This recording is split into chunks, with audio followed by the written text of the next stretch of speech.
あなたは自分の家族を殺したいと思ったことはありますか？アメリカに住む16歳の少年エドモンド・ケンパーはそれを実行に移した一人。彼は両親の元を離れ父方の祖父母と暮らしていました。そんなある日、エドモンドは衝撃の行動に出るんです。なんと祖母をナイフでめった刺しにした上で頭を拳銃で撃ち抜き殺害したんです。さらに彼は間もなく帰宅した祖父も射殺。そう、一緒の家に住む親代わりともいえる祖父母に対して残虐の限りを尽くし殺害したんです。なぜエドモンドはこのような残忍すぎる行為に及んだのでしょうか？彼が2人を殺した理由、それは家族を殺したらどうなるか知りたかったから。自分の祖父母を殺害したエドモンド・ケンパー。彼はなぜ原因不明の衝動に駆られたのか。そこには家族の愛に飢えた少年の歪んだ欲望があったんです。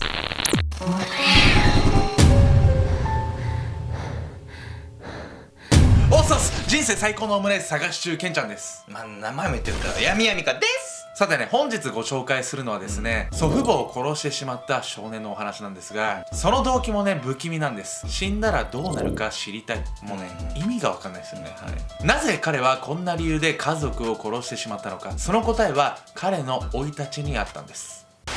悲しき少年期。原因不明の殺人衝動を暴走させた少年エドモンド。彼は遡ること70年前、1948年12月18日、アメリカカリフォルニア州の都市部バーワンクに生まれました。姉と妹の間に挟まれた3兄弟の真ん中で、両親ともに厳格な家庭。しかし、両親はエドモンドが幼い頃に離婚。子供は母に引き取られたんです。そんなエドモンドには大きな問題が。それは母親からの罵声。彼女はエドモンドに対し、日々ひどい罵詈雑言を浴びせていたんです。あんたなんて誰も愛してくれない。女はあんたなんて大嫌いなのよ。このような根拠のない人格否定をされ続ける日々だったんです。これは同情しちゃう。ひどすぎるわよ。まあね、こんなね言葉をね浴びせられて育ったわけなんで、健全に育つわけないですよね。その毎日そんなこと言われてたら。日々存在を否定され続けた結果、エドモンドは自分以外のもの全てに嫌悪感を抱くようになるんです。そしてそんなエドモンドの行動を近くで見ていた人物がいました。それはエドモンドの妹。ある日彼女は兄エドモンドが自分の人形で遊んでいるのを見かけます。自分の大切な人形で何をしているのか不思議に思った妹が兄に近づいた時でした。なんと兄エドモンドは人形の首を切断しバラバラに解体して遊んでいたんです。これだけならね、ちょっとね、残酷なね行動をしてるなっていう感じ、怖いけどね、怖いけど、っていうぐらいで捉えられるんですけどね。相手がね人形で人とかではないんで、ただねこっからねエドモンドのねさらにね異常な性質がねどんどん出てくるんです。エドモンドが10歳の頃、彼は学校の女性の先生のことが異性として気になっているようでした。そこで妹がからかいのつもりでこんなことを言います。先生が好きならキスしちゃえばいいのに。このからかいにエドモンドは真面目な顔でこう答えます。キスをするためにはまず殺さなくちゃいけない。なんでやねん。そう、異性に自分の思いをぶつけるためには殺害する必要があると当然のように考えていたんです。だいぶやばいじゃん。ここまでね誰もねまだ傷ついてないんで、ちょっと怖いけど、まあっていう感じなんですけど、もうこんなもんじゃないです。エドモンドのね異常性はねこっからさらにエスカレートしていくんです。ある日、エドモンドの母が何やら土をいじっているエドモンドを見かけました。よくよく見ていると、なんと彼は野良猫を地面に生き埋めにしていたんです。さらに地面に埋められ傷つけられた猫が息を引き取ると、それをうっとりと眺めていたんです。これを見た母親はエドモンドは明らかにおかしいと確信。そしてこんな人間が家族にいたら娘たちが危ないと思い、エドモンドの母は衝撃の行動に出ます。なんと夜の間エドモンドを地下室に閉じ込めていたんです。10歳ほどの少年が夜に真っ暗な地下室で一人きり。これで反省してまともな人間に戻るというわけにはいかないんです。むしろエドモンドの精神状態は悪化の一途。どんどん歪んだ感情が肥大化していきました。分かってたけど、むしろ母親の方がやばいわよ。確かにね、そんな中ね、エドモンドはねさらにねある欲求を抱くようになるんです。それはエドモンドが13歳の時、母に罵られ夜は地下室に閉じ込められるという生活で、ふとある思いが頭に浮かびこびりつくようになるんです。エドモンド少年に浮かんだ欲求とは血を浴びたい。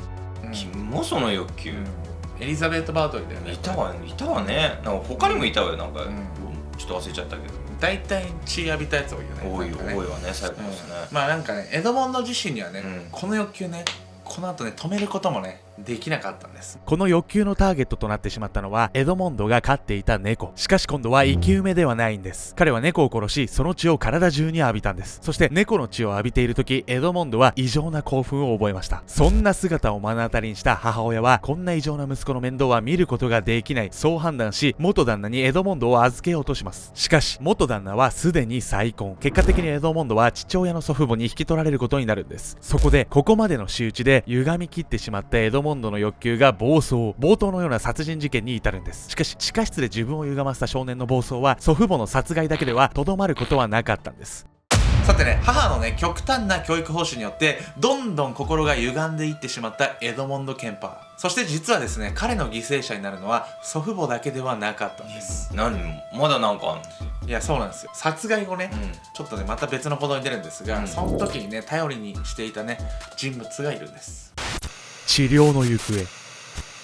殺したらどうなるか、その疑問だけで一緒に住む祖父母を殺害したエドモンド。しかしふと我に返り、事の重大さに気がついたのか、彼は戸惑いを隠せないんです。祖父母の死体が横たわる中、この後何をすればよいか皆目見当がつかなかったんです。そして彼は助けを求め、ある人物に電話をかけるんです。エドモンドが電話をかけた人物、それは自分を狂わせた母親。結局彼にとって頼るべき人は母しかいなかったんです。エドモンドは祖父母を殺害したことを母に告げます。当然彼女は取り乱し、すぐに警察を呼ぶよう怒鳴りつけました。エドモンドはその指示通り警察に通報。駆けつけた警察に身柄を拘束されます。そして犯行のあまりの異常性から彼は精神鑑定にかけられることに。その結果彼に下された病名は妄想型精神分裂病。何これの妄想がすごいってこと？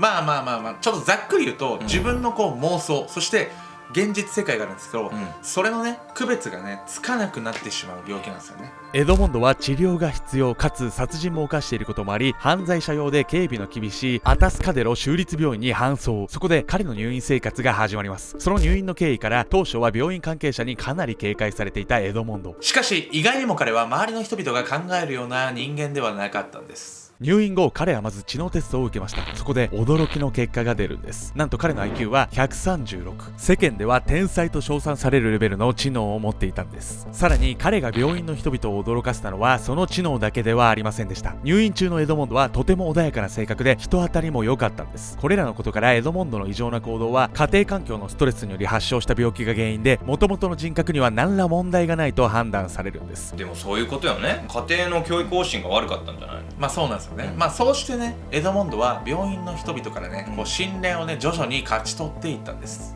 病院内での行動も問題もなく聡明で穏やかなエドモンド。病院スタッフの信頼を得た彼は性犯罪者治療スタッフのアシスタントを任されるまでに。アシスタントとはいえ病院の戦力にまでなったエドモンド。そして入院から4年ほどが経ち、彼が20歳を迎えた時、ついに彼に完治の診断が下されるんです。そして母親の監視下で暮らすことを条件に仮釈放が決定。こうしてエドモンドは辛く悲惨だった幼少期の自分を乗り越え、人当たりのいい本当の自分に変わることができました。いや、変わったように見せることができたんです。どういうこと？いやーね、実はね裏でねすっげえことが起きてたんですよ。並外れた頭脳の持ち主だったエドモンド。彼は精神科医たちが何を求め、どんな言動をすれば治療が効いていると判断するかを完璧に理解していたんです。そう、全ては医師たちが治療が効いていると思わせるための行動。全て彼の計画だったんです。実際性犯罪者治療のアシスタントに尽力したのも犯罪の全容を知ることが目的でした。今の自分ではどうやってもできない犯罪を知ることでとてつもない興奮を得ることができたんです。こうして異常さを抱えたまま釈放されたエドモンド。自由を手にして彼はその異常さを加速させていくことになるんです。さてね、ここまでねまともになったっぽいエドモンドなんですが、周りを騙してね釈放されてしまうんですよね。ここまで来るとさ、母親だけが悪いって思えなくなってきたわよ。こいつもだいぶやばいやつよ。仮釈放で自由を手に入れるはずのエドモンドなんですが、そうね思うようにはいかなかったんです。欲望の行方。狙い通り病院から仮釈放を果たしたエドモンド。しかしそれには一つ条件があったのを覚えているでしょうか。それは母親の監視下というもの。そう、エドモンドが歪んだ人格を持つ原因となった存在のもとに再び戻ることになってしまうんです。病院から戻った息子に対し母親が取った行動は幼少期以上の罵声だったんです。もう彼女にとってエドモンドは頭のおかしい犯罪者でしかなかったんです。うまいことやって自由を手に入れるはずだったエドモンド。しかしこれでは地下室に過ごしたあの頃に逆戻り。さらに母からの人格否定はあの時以上のものという最悪の状況。入院中にやっていたようになんとか周りの人たちと交流しようとする彼に、母親はお前みたいな人間に振り向く女はいないと罵声を浴びせるんです。こうしてエドモンドの精神はさらに歪んでいくことに、そしてある妄想を抱くようになるんです。それは女性を殺害し死体をもてあそぶというもの。いやもうやばいことなってきたじゃないの。実はねこの妄想なんですけど、もうね幼少期からねずっとね抱え込んでいたものだったんですよね。日々母から浴びせられる暴言に人を殺す妄想にふけることで身を守るエドモンド。しかしある日妄想で抱え込んでいたエドモンドの心がついに弾けたんです。妄想を抑えきれなくなった彼は具体的な計画を立て始めます。そしてね、彼のねターゲットはね常にねこうねヒッチハイカーの女性だったんですよ。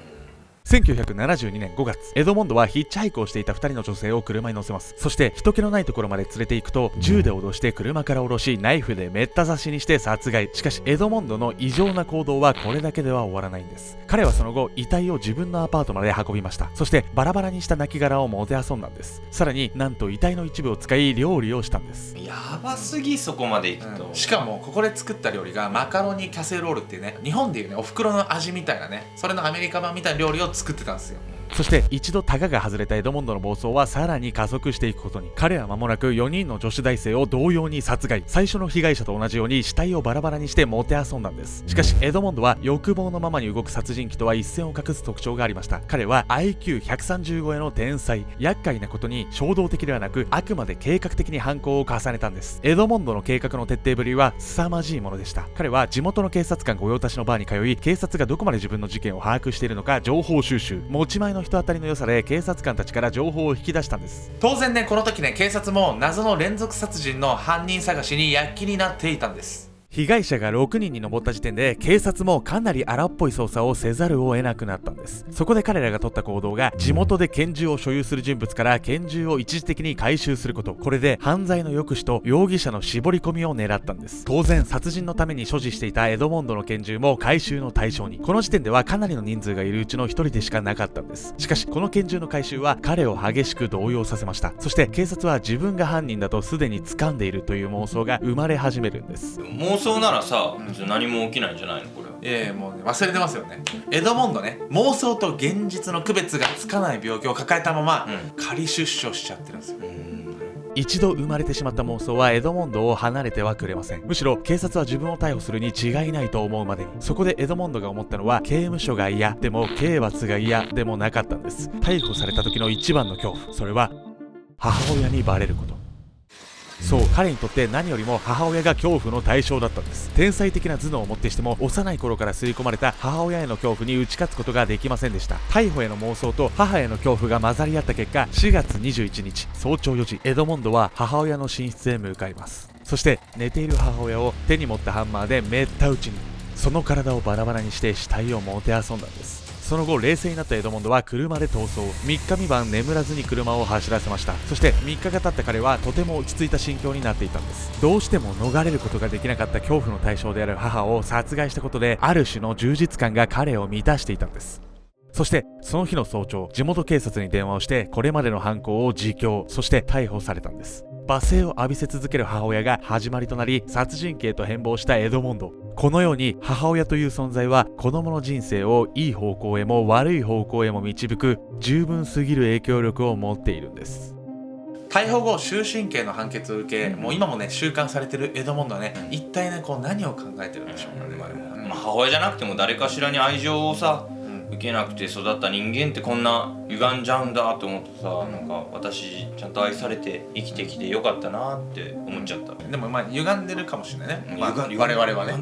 別に歪んでもいいんですよ。歪んでもこう歪みってさ、人の違いじゃないですか。みんな歪まないで一緒だったらつまんないじゃないですか。そうね。だから別にいいんですよ。ただね、人を傷つけちゃいけないっていうね、そういうことだと思うんですよね。基本的なところはね、愛を受けて育つと愛を分け与えたくなっちゃうっていうことなのかもしれないわね。そうですね。だから皆さんもね、こうぜひね、お子さんだったりね、友達だったり、もしくはね愛をくれたお母さんだったりね、こうねちゃんとね愛をね日々ね伝えるってことがねこう大事なんじゃないですかね。